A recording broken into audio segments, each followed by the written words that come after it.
Hello, আসসালামু আলাইকুম everyone. তো সবাই কেমন আছেন? আশা করি ভালো আছেন। আজকে আপনাদেরকে চিকেন ফ্রাইড রাইস করে দেখাবো। তো দেখুন, আমি এইখানে কিন্তু চিকেনগুলো নিয়েছি কেটে ধুয়ে, আর এদিক দিয়ে নিয়েছি 2 ধরনের ক্যাপসিকাম, আর নিয়েছি পেঁয়াজ মরিচ, এদিকে দিয়ে নিয়েছি বটবটি, গাজর, রসুন কুচি। আর আগের থেকেই কিন্তু আমি গরম পানি বসিয়েছিলাম। গরম পানিটা যখন ফুটে উঠেছে, এর মাঝে একটু সামান্য তেল দিয়ে দিয়েছি, লবণ দিয়েছি, দিয়ে চাউলটাকে আমি ভালো করে সিদ্ধ করে পানি জড়িয়ে নিয়েছি। আর এদিক দিয়ে আমি বটবটি আর গাজরগুলো সিদ্ধ করার জন্য বসিয়ে দিলাম।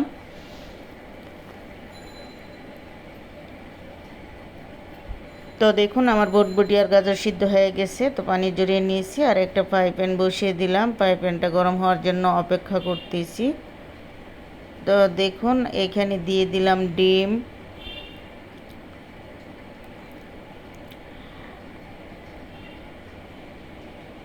ডিমটা দিয়ে আমি অনবরত নেড়ে চেড়ে দিচ্ছি, যাতে ডিমটা একসাথে দলা না পেকে যায়।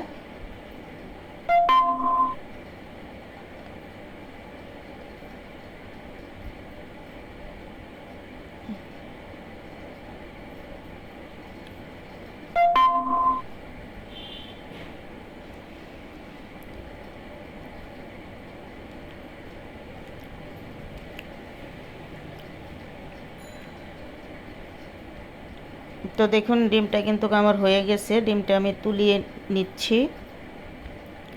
তো একটা কড়াই বসিয়ে দিলাম। কড়াইটার মাঝে সামান্য পরিমাণে তেল দিয়ে, তেলটা গরম হয়ে যাওয়ার পরে আমি দিয়ে দিলাম আদা রসুন কুচি, দিয়ে নেড়ে চেড়ে দিচ্ছি। দিয়ে দিলাম রসুন কুচি, নেড়ে চেড়ে দিচ্ছি, যাতে আদা রসুন যে কাঁচা স্মেলটা আছে ওটা চলে যাওয়া পর্যন্ত আমি একটু ভালো করে ভেজে নেব। তো দিয়ে দিলাম স্বাদ অনুযায়ী লবণ,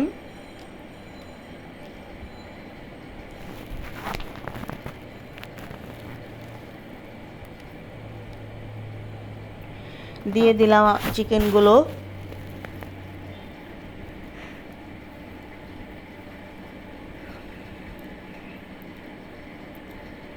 দিয়ে আবারও ভালো করে নেড়ে চেড়ে দিচ্ছি, যাতে নিচে লেগে না যায়। আর নিচে লেগে গেলে কিন্তু খেতে ভালো লাগবে না।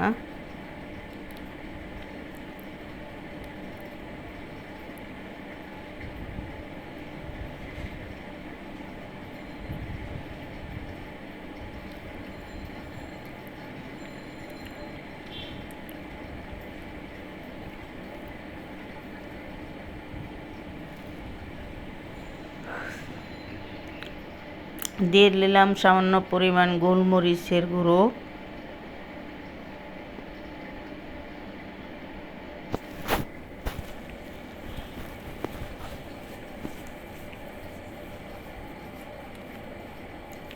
দিয়ে দিলাম ডার্ক সয়া সস পরিমাণ মতো, দিয়ে দিলাম চিলি সস পরিমাণ মতো, দিয়ে দিলাম ওয়েস্টার্ন সস পরিমাণ মতো, দিয়ে ভালো করে নেড়ে চেড়ে দিচ্ছি।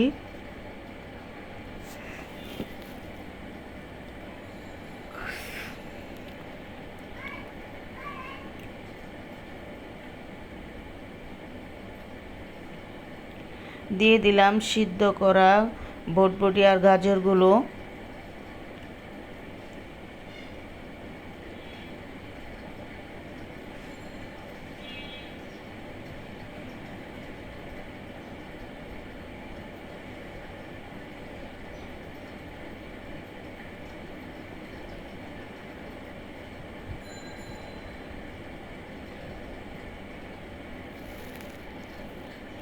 দিয়ে দিলাম ক্যাপসিকামগুলো,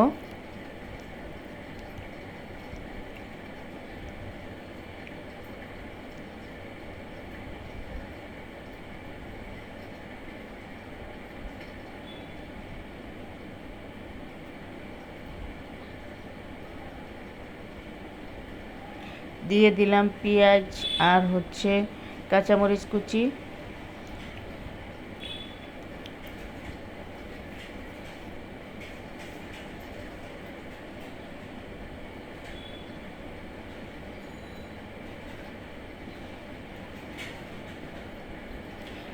দিয়ে দিলাম যে ডিমগুলো আমি ভেজে রেখেছিলাম ওইগুলো।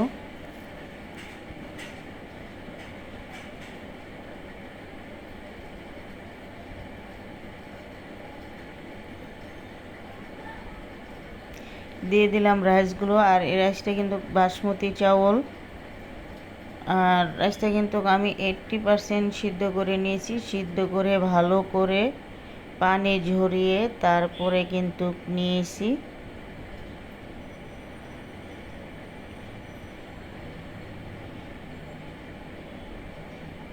তো আমি ভালো করে মিক্স করে নিচ্ছি।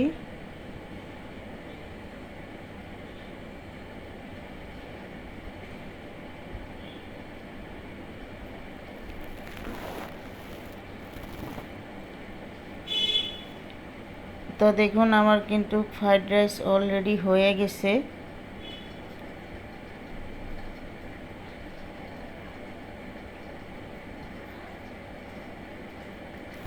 তো ভিডিওটি কেমন হয়েছে কমেন্ট করে জানাবেন। আর আমার চ্যানেলটি একটু সাবস্ক্রাইব করে দিবেন। ধন্যবাদ, সবাই ভালো থাকবেন।